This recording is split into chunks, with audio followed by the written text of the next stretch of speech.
Hello everyone, I am back with another video. So today is day 25 of April and we are solving a daily lead code challenge. So the challenge here is rotate image. It is a medium level problem, but it is fairly an easy one. But there is a twist because of which it is a medium level question. So the question given is that you are given a matrix, as you can see here. You have to rotate it by 90-degree clockwise. And to do that, you cannot allocate another 2D matrix. So the thing is that we need to modify the matrix here only, and that's it. That's what we need to do. So here you can see the matrix has been converted, like rotated by 90-degree clockwise. Here also the same thing is happening. And one thing to keep in mind is that this is a square matrix. So this will be a fairly easy one. So before that, let's see what all prerequisites will be required and what all things we'll be learning today.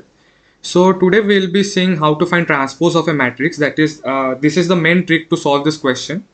And we'll be also using reverse function in STL C++.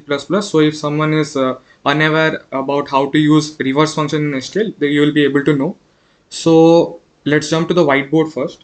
So here you can see this is a very small matrix, like the most basic one. So you have been given some certain elements, and this has been converted like rotated by 90 degree, as you can see.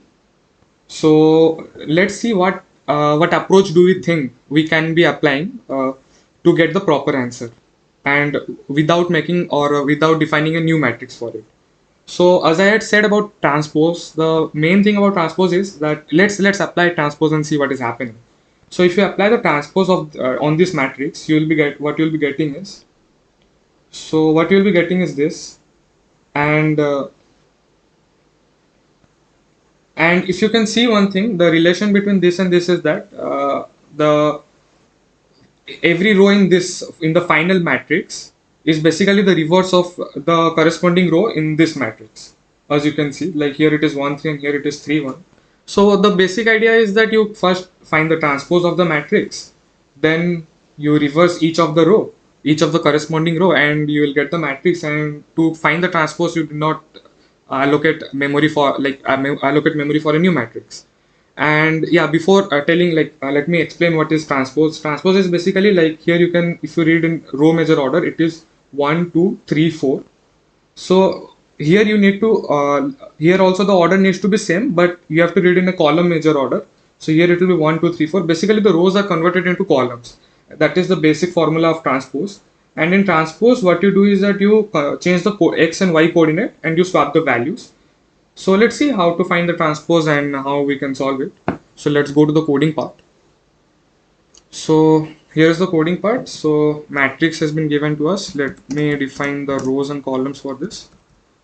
So I define the rows as int r and c for the column. So the first trick was to find the transpose of the matrix. So now let's see how we can find the transpose of a matrix. For that, we need to do I equal to 0, I less than r, I plus plus. But in the next part, the twist is the jth index will be starting from I, because we are swapping the values. So we only need to traverse half of the array, and swapping will automatically take care of the whole array. So this way we'll be first finding the transpose of the matrix. So let's do it. And we'll be also using swap function in STL. So we'll be writing swap. This directly swaps the value of matrix ij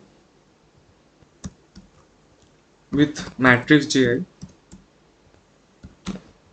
This is a void function, so we need not return anything. Let me run and see if we found the transpose or not.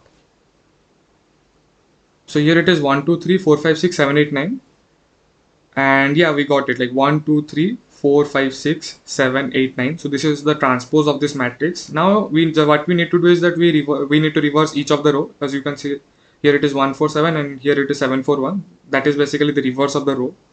So what I need to do is that I need to traverse it once along the row.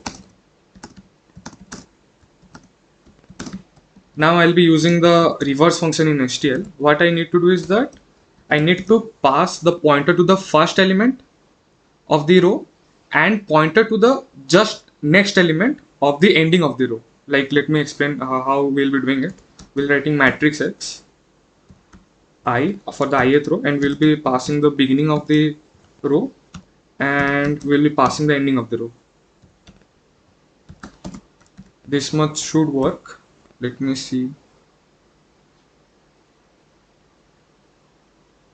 Yeah, the answer is same. Let me submit it.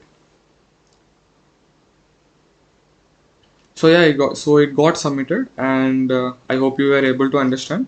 So I'll be posting such videos of daily challenge videos, so you can subscribe to my channel and stay tuned and have a nice day, everyone.